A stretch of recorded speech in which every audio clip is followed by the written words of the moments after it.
Did you see Clemson's spring game? I know there was a lot of focus on Cade Klubnik at quarterback, and it was sort of a rocky start.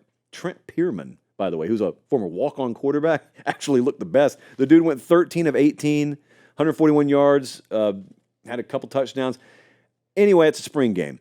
I have taken upon myself to bake in everything that we've heard about the spring into my opinion and not just judge off a spring game. And what we had heard up until last Saturday was Klubnik has looked really good. The timing and rhythm components of the offense are light years ahead of where they were when Garrett Riley had just come in as coordinator this time last year. So the feedback's been good.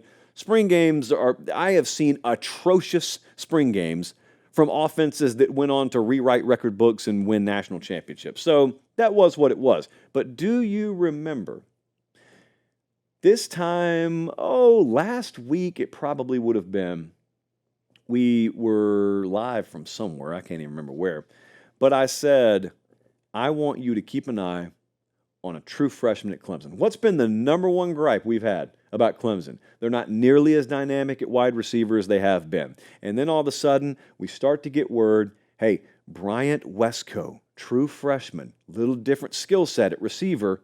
Now we know you got TJ Moore, another five-star guy coming in the summer, but Westco's here now.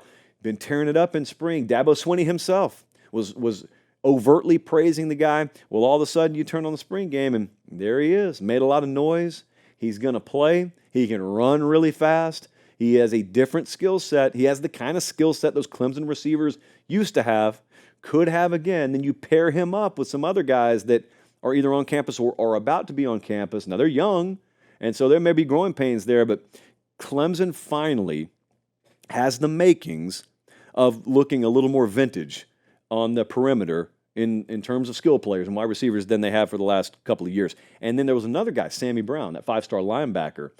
I told you that was the wrestler. That kid is a big-time wrestler in high school as well. Said he's been tearing it up in spring. He had a sack like the first play of the spring game. So that validated what we were hearing. Therefore, I'm going to make a ton out of it, probably more than I should. But he probably steps in and has a role. Big-time role on that defense as a true freshman. There are a lot of underclassmen that played because there are a lot of guys, as is usually the case, who are out in spring games. And so I know a lot of people take it upon themselves to talk about Clemson like they're just yesterday's news and they're fading into the abyss. And it's okay to say they don't quite have it's okay to say they haven't had the fastball they had in years past. But the thing about it is Clemson was throwing about 103. So if they're humming it in their 96 and can still hit their spots, still a really good team. Also, they could have just refound the fastball for all we know.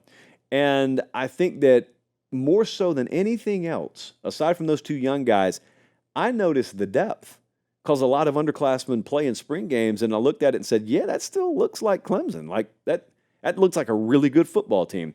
Friends, that should be a college football playoff team this year. The Clemson Tigers should absolutely be a college football playoff team this year. You'll know a lot about them in week 1 because they open versus Georgia in Atlanta. And then a first week of October, they go to Florida State. Last year, they were 3-2 by the time September ended, I think. So early on, we'll find out a lot about them this year.